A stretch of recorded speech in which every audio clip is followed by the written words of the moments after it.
제가 어렸을 때 참 좋아했던 만화가 있습니다. 바로 옛날 옛적에라는 이제 만화 프로그램인데요. 혹시 보신 분 계신가요? 기억이 안 나나요? 이렇게 이야기를 하면 또 알 거예요. 배추도사 무도사, 은비까비. 예, 이게 옛날 옛적에 안에 있던 그런 캐릭터인데요. 우리나라 전래동화를 만화로 보여주는 그런 내용이었습니다. 그런데 거의 대부분의 이야기 속에서 일맥상통하는 교훈 하나가 있는데요. 그것은 바로 악은 심판을 받고 선은 복을 받는다라는 것이었습니다. 여러 전래동화가 있겠지만 그중 흥부와 놀부는 오늘날까지 가장 잘 알려진 대표적인 이야기지 않을까 싶은데요. 심술이 많아 선이라고는 찾아볼 수 없는 그 놀부는요, 심판을 받지만은 심성이 착한 흥부, 그리하여 부러진 제비 다리를 그냥 지나치지 아니하고 선을 베풀어 제비의 다리를 고쳐준 결과 그 제비가 물어준 박씨 덕분에 큰 부자가 됨으로써 복을 받는 이야기입니다. 전형적인 권성징악의 이야기죠. 이처럼 우리나라 정서에 깔려있는 복의 원리는요, 심성이 착하여 착한 일을 많이 하는 것, 그것이 우리나라 전반적인 전형적으로 깔려있는 복의 원리예요. 그리고 그 결과는 소유와 형편으로 이어지는데요. 재물이 많아지고 또한 몸이 건강해지며 자녀가 잘 되고 사업이 성공함으로써 자신의 소유 그리고 형편이 나아지는 이 모든 것들이 복의 결과이며, 이러한 복은 착한 일에 따른 결과로 여겨졌던 것입니다. 그리고 이는요, 사실 우리나라뿐만이 아니라 다른 나라에서도 또한 구체적인 선함의 기준은 다를 수 있지만은 선함이 복의 기준으로 여기는 경우가 많아요. 사랑하는 여러분, 복 받기를 원하십니까? 사실 저를 포함하여서 복 받는 것 마다할 사람이 어디 있겠습니까? 좋은 집에 살고 싶어 하고 가족 모두가 건강하며 하는 일마다 술술 잘 풀리는 그런 복 받고 싶지 않은 사람이 어디 있겠어요? 그런 형통의 복을 누리고 싶지 않은 사람이 어디 있겠냐라는 것입니다. 그런데 이전에도 말씀드렸지만 우리가 생각하는 형통과 성경이 말하는 형통이 다르다라고 말씀을 드렸던 거 기억하십니까? 우리가 생각하는 형통은요, 우리가 생각하고 계획한 대로 혹은 또한 더 그 이상으로 잘 일이 풀리는 것이라고 생각을 하지만은, 성경이 말하는 형통은 누구와 함께 하느냐가 중요하다라고 말씀을 드렸습니다. 성경이 말하는 형통은 자신의 상황, 자신의 형편, 내가 얼마나 누리고 있고 내가 얼마나 가지고 있나, 소유와 형편과 상관없이 하나님께서 나와 함께 하시는가, 이것이 형통의 원리다라고 말씀을 드렸습니다. 이처럼 형통에 대한 우리의 인식, 그리고 성경의 원리가 다른 것처럼 복의 개념 또한 우리가 생각하는 복과 성경이 말하는 복이 다르지 않을까요? 우리는 성경이 말하는 복을 살펴보기 이전에 유대인들이 생각했던 복의 원리가 무엇이었는지를 한번 먼저 살펴보았으면 하는데요. 그런데 놀랍게도요, 하나님의 백성이라 자부하였던 유대인들이 생각했던 복의 원리 또한 우리와 크게 다르지 않았다라는 것입니다. 그들 또한요, 부요함이 하나님께 복을 받은 증거로 여겼어요. 이 점을 가장 선명하게 보여주는 사건이 바로 부자 청년에 대한 이야기인데요. 한 부자 청년이 예수님께 나와 영생을 얻는 법을 묻게 되지만은 자신이 원하는 답을 얻지 못하자 실망하여 돌아가는 그런 이야기를 보게 됩니다. 이후 예수님께서 말씀하시기를 낙타가 바늘귀로 들어가는 것이 부자가 하나님 나라에 들어가는 것보다 쉽다라고 말씀을 하시죠. 그러자 제자들이 몹시 놀라며, 그렇다면은 누가 과연 구원을 얻을 수가 있습니까? 천국에 들어갈 수가 있습니까? 라고 반문을 하게 됩니다. 여러분, 제자들이 이토록 놀란 이유는 과연 무엇 때문이었을까요? 당시 유대 사회에서 부자라는 것, 재물이 많다라는 것은 그 자체가 하나님께서 그 사람을 인정하시고 축복하셨다라는 증거로 여겼기 때문이에요. 이토록 부유한 사람, 이토록 하나님께 복을 받은 사람, 또한 율법을 잘 지킨 사람마저도 구원을 받기 어렵다라면은 도대체 누가 구원을 얻을 수 있느냐라는 그 놀람은요, 제자들이 가졌던 유대 사회에서의 복의 개념이었던 것이죠. 그렇다면 유대인들이 생각했던 복을 받는 기준은 과연 무엇이었을까요? 복을 받는 기준. 그것은 바로 율법을 얼마나 철저히 지키는가 였습니다. 신명기 28장 1절과 2절 말씀입니다. 내가 내 하나님 여호와의 말씀을 삼가 듣고 내가 오늘 내게 명령하는 그의 모든 명령을 지켜 행하면 내 하나님 여호와께서 너를 세계 모든 민족 위에 뛰어나게 하실 것이라. 내가 내 하나님 여호와의 말씀을 청종하면 이 모든 복이 내게 임하여 내게 이르리니 라고 말씀을 합니다. 즉 하나님의 말씀을 잘 듣고 그 명령을 지켜 행함으로써 복과 연결시키고, 또 이후에 나오는 신명기 28장 후반절에는요, 하나님의 말씀을 지키지 않음에 대한 저주의 말씀이 이어집니다. 이처럼 유대인들에게 있어서 율법을 잘 지키고 또한 지키지 않는 것은요, 삶 전체를 지배하는 원리였고 또한 복의 원리였다라는 것이에요. 또한 이를 이스라엘 역사 속에서 본다라면은 하나님을 섬기라고는 하였지만은 다른 우상 숭배를 함으로써, 그리고 사회적으로 혹은 문화적으로 하나님의 말씀을 지키지 않은 죄로 말미암아 이스라엘이 남과 북으로 나눠지게 됩니다. 또한 그 죄로, 하나님의 말씀을 지키지 않는 죄로 인하여 북이스라엘이 아수르에 의하여 멸망당하게 되고 남유다는 바벨론에 의하여 멸망당하게 되죠. 무엇 때문에요? 무엇 때문에 남과 북으로 나뉘어졌고 이 북과 남이 다른 나라에 의해서 멸망당하게 됩니까? 하나님의 말씀을 지키지 않는 불순종의 죄로 인하여. 그리고 훗날 유대 민족은 포로에서 귀환하고 다시 이스라엘을 세우고자 성전을 재건하며 하나님의 말씀을 세우고자 해요. 여러분, 유대인들은 아마 이때 생각을 하였을 겁니다. 우리가 하나님의 말씀을 잘 지켜 행하지 않으므로 하나님께서 우리를 벌하셨다. 그 결과 우리 이스라엘의 멸망이라는 하나님의 징계로 이어졌다라고 그들은 생각하였을 것입니다. 이러함 속에서 유대 사회에서 여러 집단들이 생겨나기 시작합니다. 대표적으로 바리새인들, 사두개인들 등등이 있습니다. 그중 바리새인은 모세의 율법을 문자 그대로, 창세기, 출애굽기, 레위기, 민수기, 신명기, 이것을요 문자 그대로 지켜야 의롭게 된다라고 생각을 했고요. 그렇게 정결 예식이나 금식, 11조, 안식일, 규례 등 그것을 철저하게 지키는 것은 물론이고요, 성경 외에 구전으로 내려오는 장로들의 유전까지도 그들은 철저히 지키려고 노력을 하였습니다. 다시 말씀드리면요, 하나님의 말씀을 지키지 아니한 죄로 인하여 더욱 율법을 지키려고 하였고요, 그 이상으로 율법을 만들어 지킴으로써 하나님의 보호하심과 복을 받고자 노력했던 사회가 이 당시 유대 사회다라는 것입니다. 결국 예수님 당시 유대 사회는 율법을 얼마나 잘 지키는가, 이것이 곧 그 사람의 의로움과 하나님께 복을 받는 척도로 여겨졌던 사회였다라는 것이죠.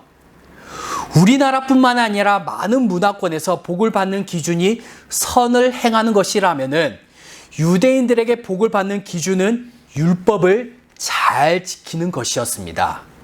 그런데 오늘 본문에서 예수님께서 말씀하시는 복의 기준은요, 우리가 생각하는 복, 그리고 유대인들이 생각하는 복의 기준과 너무나도 먼 기준을 말씀을 하시는데요. 사랑하는 여러분, 하나님께서 말씀하시는 복은 과연 무엇일까요? 오늘 본문을 통해서 하나님께서 말씀하시는 복의 원리는 무엇인지를 우리가 한번 살펴보도록 하겠습니다. 오늘 본문의 시작과 함께 이렇게 말씀을 합니다. 마태복음 5장 1절 말씀인데요. 우리 함께 읽어보겠습니다. 시작. 예수께서 무리를 보시고 산에 올라가 앉으시니 제자들이 나온지라. 우리는 지난주 회개하라 천국이 가까이 왔느니라 라는 예수님의 선포 후 예수님께서 어떤 사람들을 부르시죠? 제자들을 부르시는 모습을 보았습니다. 그리고 이어서 제자들을 부르심 속에서 그 뒤에 하나의 문단을 더하는데 예수님께서 말씀을 가르치시고 천국 복음을 전하시며 또한 많은 병자들을 고치시는 모습 속에서 많은 무리들이 예수님을 따랐다라고 한 문단을 더하게 되죠. 그리고 이어지는 오늘 본문, 그리고 시작되는 오늘 본문은요, 많은 무리들을 보시고 산에 오르시니 제자들이 나오게 됩니다. 무슨 말입니까? 무리와 제자를 나누어 말씀하고 계시다라는 것이죠. 오늘 본문이 이제 5장 1절부터 시작이 되는데 5장부터 7장까지 3장에 걸쳐서 산상수훈이다라는 그런 산 위에서 말씀하신 예수님의 긴 설교의 가르침이 이어집니다. 그런데 그 말씀을 전함에 있어서 오늘 본문의 시작과 함께 많은 무리들로부터 분리함으로써 제자들에게 이 말씀을 전하기 시작하세요. 지난주 말씀드렸지만 무리와 제자 모두는 예수님을 따르는 것처럼 보이지만은 결정적인 차이가 있다라고 말씀을 드렸어요. 제자는 예수님과 동행하며 그의 가르침 모두를 체화하며 또한 그 가르침 모두를 받아들이지만은 무리는 예수님의 가르침에 놀라워하고 또한 행하시는 이적 속에서 열광은 하지만은 십자가를 따르지 않습니다. 제자는 그것이 손해라 여길지라도 예수님의 말씀에 순종하지만은 무리는 그 말씀에 한 발짝 물러서죠. 그런 점에서 오늘 본문 마태복음 5장에서 시작되는 산상수훈은요, 삶의 방향을 하나님께로 돌이킨 회개한 사람이 이 땅에서 누리는 하나님의 나라를 위해서 어떻게 살아야 할지에 대한 가르침이다라는 것입니다. 즉 아무리 예수님을 따른다라고는 하지만은 무리에 머물러 있다라면 누리지 못하는 하나님 나라의 통치 윤리가 바로 오늘 본문 5장부터 7장까지 이어지는 산상수훈의 이야기다라는 것이에요. 그런데 이 산상수훈의 시작, 그 시작이 바로 오늘 본문 8복, 8가지 복에 대하여 말씀을 하시는데요. 우리가 한 가지 한 가지 간략하게 어떤 자의 복인지 간략하게 살펴보도록 하겠습니다. 첫 번째는 심령이 가난한 자입니다. 오늘 본문 3절 말씀입니다. 우리 함께 읽어보겠습니다. 시작. 심령이 가난한 자는 복이 있나니 천국이 그들의 것이미요. 심령이 가난한 자는 복이 있다. 여기서의 심령의 헬라어는요, 푸뉴마로서, 이 푸뉴마의 뜻은 영이라는 뜻도 있지만은 또한 마음이라는 뜻도 있어요. 영혼이 가난한 자, 즉 마음이 가난한 자라는 뜻인데, 그렇다면은 마음이 가난해서 뻥 뚫려 있는 공허한 상태라든지 혹은 우울한 마음으로 가득한 사람이라는 뜻일까? 그런 뜻이 아닙니다. 심령이 가난하다라는 말은요, 내 의로움과 내 노력, 내 신앙의 열심도 하나님 앞에서는 아무런 자랑거리가 되지 못함을 인정하는 상태를 이야기를 하는 거예요. 그러하기 때문에, 그러한 마음이기 때문에 오직 하나님의 은혜밖에 없죠. 오직 하나님의 은혜를 구하는 그 자세가 바로 심령이 가난한 자입니다. 내 것으로 아무것도 채울 수 없음을 내가 알기 때문에 오직 하나님의 은혜만을 구하는 그 모습이 심령이 가난한 자라는 것이에요. 그런데 그 결과가 놀랍게도 천국이 그들의 것이다 라고 말씀을 하시죠. 여러분, 세상은요, 자신의 능력과 스펙, 자신의 가진 것들로 인하여서 자신의 존재 가치를 높이고 세우는 것에 복이 있다라고 세상은 말을 합니다. 그리고 그 가진 것들을 베풀고 선을 행함으로써 복을 받게 되고 더 나아가 천국으로 가는 그런 기준으로 삼기도 해요. 내가 선을 많이 행하는 것이 천국에 가는 그런 기준이다 라고 말을 하죠. 하지만 하나님 나라의 통치 윤리는 정반대입니다. 심령이 가난하여 자신의 힘으로는 아무것도 할 수 없음을 인정함으로써 하나님의 은혜를 구하는 자에게 하나님께서 친히 그 나라를 주셨다라는 것을 선언하죠. 두 번째는 애통하는 자입니다. 우리 마태복음 5장 4절 말씀 함께 읽어보겠습니다. 시작. 애통하는 자는 복이 있나니 그들이 위로를 받을 것임이요. 여기서의 애통은요, 두 가지로 볼 수가 있는데 자신을 향한 애통과 또한 타인, 남을 향한 애통으로 볼 수가 있습니다. 자신을 향한 애통은요, 앞선 심령이 가난한 자와 연결선상에서 볼 수가 있는데요. 즉, 자신의 죄와 연약함을 해결할 방법이 자신의 힘으로 아무것도 할 수 없음을 알고 그 죄에 대한 애통함으로 하나님의 은혜를 구하는 자라는 것입니다. 또한 타인을 향한 애통은 남의 고통을 치근히 여겨서 함께 슬퍼하는 자예요. 이러한 자, 자신을 향한 애통이든 남을 향한 애통이든 애통하는 자에게 하나님으로부터 얻게 되는 참된 위로가 있을 것이다 라고 말씀을 합니다. 세 번째는요, 온유한 자인데요. 오늘 본문 5절 말씀 함께 읽어보겠습니다. 시작. 온유한 자는 복이 있나니 그들이 땅을 기업으로 받을 것임이요. 여기서의 온유는요, 여러분 온유하면 어떠한 이미지가 떠오르십니까? 유약함 혹은 소극적인 성격 혹은 착함도 있겠죠. 목마르다라는 뜻은 생존을 위한 그런 절박함과 갈망을 의미하죠. 그리고 의는요, 단순히 도덕적인 올바름이 아니라 하나님과의 바른 관계, 하나님의 뜻이 이 땅에 이루어지기를 가리키는 것인데요. 즉, 하나님의 나라와 그 의가 이루어지기를 갈망하는 사람에게 주어지는 복을 말씀하는 것이며 그 갈망은 반드시 채워질 것이다 라고 말씀을 하는 것입니다. 다섯 번째는요, 긍휼히 여기는 자입니다. 오늘 본문 7절 말씀 함께 읽어보겠습니다. 시작. 긍휼히 여기는 자는 복이 있나니 그들이 긍휼히 여김을 받을 것임이요. 긍휼은 단순히 동정심을 넘어서 타인의 고통을 자신의 것처럼 느끼며 또한 실제 행동으로 이어지는 것을 말하는데요. 이는 하나님께서 우리에게 베푸신 긍휼을 경험한 자만이 진정으로 흘려보낼 수 있는 복인 것이죠. 즉, 하나님의 긍휼을 받은 자는 다른 사람의 연약함과 허물을 정죄하기보다 품고 용서하며 나아가게 된다라는 것입니다. 그리고 여섯 번째는 마음이 청결한 자입니다. 우리 함께 8절 말씀 함께 읽어보겠습니다. 시작. 마음이 청결한 자는 복이 있나니 그들이 하나님을 볼 것이며. 여기서의 청결은요, 순수함과 그리고 다른 것과 섞이지 않은 마음입니다. 마음이 청결하다는 것은요, 겉으로 드러나는 행위뿐만이 아니라 동기와 그 의도까지도 하나님 앞에서 순전하다라는 것을 의미하는데요.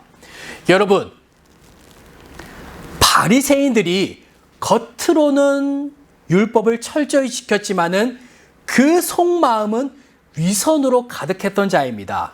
그리하여 예수님께서는 이들을 향하여 무엇이라 말하죠? 회칠한 무덤이다 라고 말을 하죠. 회칠한 무덤, 겉은 번지르르 하지만은 그 속은 썩은 무덤이다 라는 것이에요. 그런데 앞서 바리새인들이 생겨난 동기를 본다라면은 그 누가 바리새인들을 정죄할 수 있겠습니까? 자신의 민족이 하나님의 말씀에 순종하지 아니한 죄로 인하여 이스라엘이 멸망당하였기 때문에 다시는 그러한 죄의 결과를 초래하지 않겠다라는 그런 마음으로 율법을 강화하고 철저히 지키는 모습, 다시는 그러한 하나님의 정죄를 우리가 받지 않겠다, 징계를 받지 않겠다라는 그 마음으로 율법을 철저히 지키는 모습, 그 모습만 본다라면은 여러분, 바리새인 그 누가 정죄할 수 있겠습니까? 하지만 이후 바리새인들은 겉으로 율법을 철저히 지키는 신앙의 모습을 보였지만은 속으로는 사람들 앞에서 자신의 일을 드러나기 위해서 마음이 청결하지 못한 그런 모습이었다라는 것입니다. 그렇게 예수님을 알지 못하였고 하나님을 볼 수가 없었던 것이죠. 하지만 6번째 복은 이렇게 말합니다. 마음이 청결한 자는 복이 있나니 하나님을 볼 것이다. 예수님을 알게 될 것이다 라고 말입니다. 7번째는 화평하는 자입니다. 오늘 본문 9절 말씀입니다. 시작. 화평하게 하는 자는 복이 있나니 그들이 하나님의 아들이라 일컬음을 받을 것이며, 스스로 화평한 자가 아닙니다. 내 마음이 화평하다라는 것이 아니에요. 화평하게 하는 자라는 것입니다. 즉 깨어진 관계를 회복시키고요, 화해를 이루어가는 자를 의미하는데요. 이러한 자에게는 죄로 인하여 하나님과 원수되었던 우리를 예수님께서 십자가에서 화목하게 하신 것처럼 화평하게 하는 자는 그리스도의 사역을 닮아감으로 하나님의 아들이라 일컬음을 받을 것이다 라고 말씀을 합니다. 그리고 마지막 8번째는요, 의를 위하여 박해를 받는 자인데요. 오늘 보면 10절부터 12절 말씀 함께 읽어보겠습니다. 시작. 의를 위하여 박해를 받는 자는 복이 있나니 천국이 그들의 것임이라. 나로 말미암아 너희를 욕하고 박해하고 거짓으로 너희를 거슬러 모든 악한 말을 할 때에는 너희에게 복이 있나니 기뻐하고 즐거워하라. 하늘에서 너희 상이 큼이라. 너희 전에 있던 선지자들도 이같이 박해하였느니라. 의를 위하여 박해하는 자가 복이 있을 것을 말하며 또한 천국이 주어질 것을 말합니다. 교회를 다니며 또한 예수님을 믿는다면 박해가 없어야 할 것 같은데 그를 위하여 박해를 받을 수 있다라고 말씀을 하며 또한 그것이 오히려 복이다라고 말씀을 하죠. 왜냐하면 박해는요, 실패의 증거가 아니라 하나님 나라의 가치를 따라 살고 있다라는 증거이기 때문입니다. 제가 이 8가지의 복을요, 정말 간략하게 그냥 정말 후다닥 설명을 했습니다. 이렇게 설명을 한 이유가 있어요. 이 8가지의 복을 세세하게 우리가 아는 것보다 더 중요한 것이 이제 말씀드릴 이야기이기 때문이에요. 자, 오늘날 우리가 이해되는 8복은요, 심령이 가난하다면 복을 받아 천국이 그들의 것임이 될 것이고, 애통하는 그런 마음이 있다라면은 복을 받게 되어서 위로를 받으며, 온유한 마음을 가진다라면은 복을 받아서 땅을 기업으로 받을 것이다 라는 복의 조건과 복에 대한 결과처럼 우리는 여겨지고 생각할 수가 있습니다. 하지만 오늘 본문 이 8복에 대한 의미를 정확하게 본다라면요, 조건에 대한 보상으로서의 복을 이야기를 하는 것이 아니라 이 자체가 복되다라는 것을 의미하는 거예요. 복되다, 복이 온다라는 것이 아니라 이걸 하면 복을 줄 것이다라는 것이 아니라 이 자체가 복되다라는 것을 의미하는 것입니다. 본 회포가 쓴 나를 따르라 라는 책을 보면요, 8복은 은혜와 순종이 함께 얽혀있는 값싼 은혜, 은혜와 나의 행함이 얽혀있는 값싼 은혜가 아닌 값비싼 은혜의 초상으로 설명이 됩니다. 즉 8복은 복을 받기 위해 심령이 가난하고 복을 받기 위해 애통하는, 이렇게 하면 복을 받는다라는 조건문이 아니라 예수님을 따르기로 결단한 자들이 이미 보여지고 있는 모습이다라는 것이에요. 그리고 마틴 로이드 존스 목사님은 8복을 하나의 계단처럼 이해했는데요, 예수님을 따르기로 한 사람들은 심령이 가난함으로 시작을 하여서 자신의 죄를 애통하게 하고 그 결과 온유해지며 의에 줄이고 목말라 하다가 그 갈망이 긍휼과 청결한 마음, 화평함으로 흘러나오고 마침내 그 삶 때문에 박해를 받는 데까지 이어지는 모습으로 이어진다라고 이야기를 합니다. 그 자체가요, 그리스도인으로 살고 있음을 증명하는 모습이고 그 자체가 복되다라는 것을 말씀하고 있다라는 것이에요. 또한 어거스틴은요, 팔복을 성령의 7가지 은사와 연결시켜서 성령께서 한 사람의 영혼 안에 일으키는 내적 변화의 단계로 성 어거스틴은 말을 하였습니다.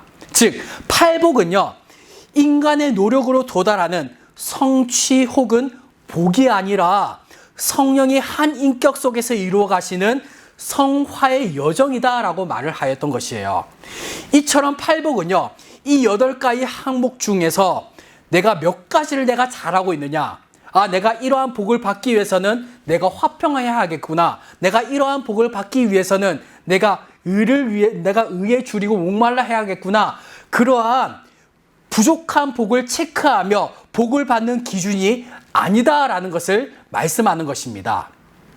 오늘 본문이 말하는 팔복은요, 삶의 방향을 하나님께로 돌이킴으로 하나님 나라를 소유하며 살아가는 자들은 이러한 존재의 모습이며 이 자체가 복되다라는 것을 선언하고 있다라는 것이에요. 즉, 천국을 살아가는 우리 존재 자체가 복됨을 이야기를 하고 있는 것이 바로 오늘 본문이다라는 것입니다. 회개함으로 하나님 나라를 소유한 자에게 심령이 가난함이 있는데 그 자체가 복된 것이고요.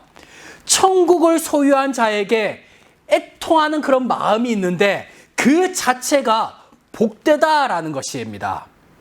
내가 심령이 가난함으로써 복을 받는 것이 아니고 그러한 마음이 우리에게 있는데 그 자체가 복되다라는 것을 오늘 팔복이 이야기를 하고 있는 거예요. 사랑하는 여러분, 우리는 참 복받기를 좋아합니다. 그래야 유독 새해가 되면은 복에 대한 인사를 많이 하죠. 지나가는 사람마다 이런 인사, 새해 복 많이 받으세요. 새해 복 많이, 모든 사람에게 그러한 복에 대한 인사를 하게 됩니다. 하지만 복은요, 어떠한 노력과 선함을 행함으로써 받는 것이 아니라 천국을 살아가는 우리 존재 자체가 복이다라는 것을 오늘 본문이 말해주고 있는 것이에요. 왜요? 복의 근원이 바로 예수님께 있기 때문입니다. 그렇기에 참된 복은요, 오직 예수님께만 있어요. 복의 근원이 예수님이시기 때문에 참된 복은요, 다른 곳에서 나올 수가 없는 것입니다.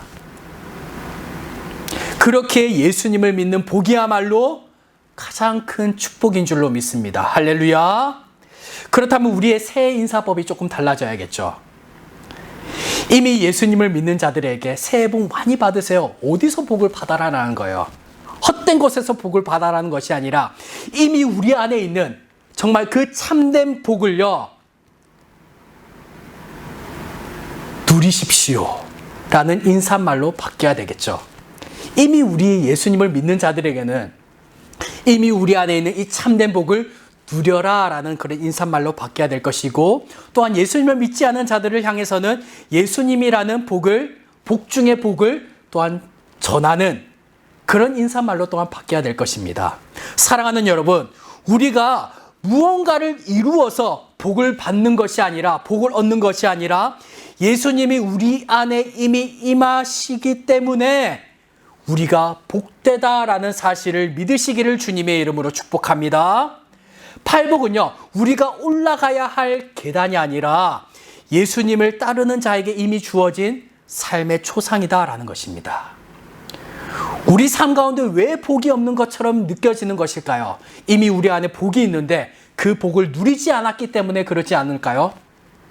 우리 모두 예수님이 우리 안에 함께 하심이 복 중에 복이라는 사실을 알고 그 복을 누리며 또한 이 복을 다른 사람들에게 나눌 수 있는 그런 은혜가 우리에게를 주님의 이름으로 축복합니다.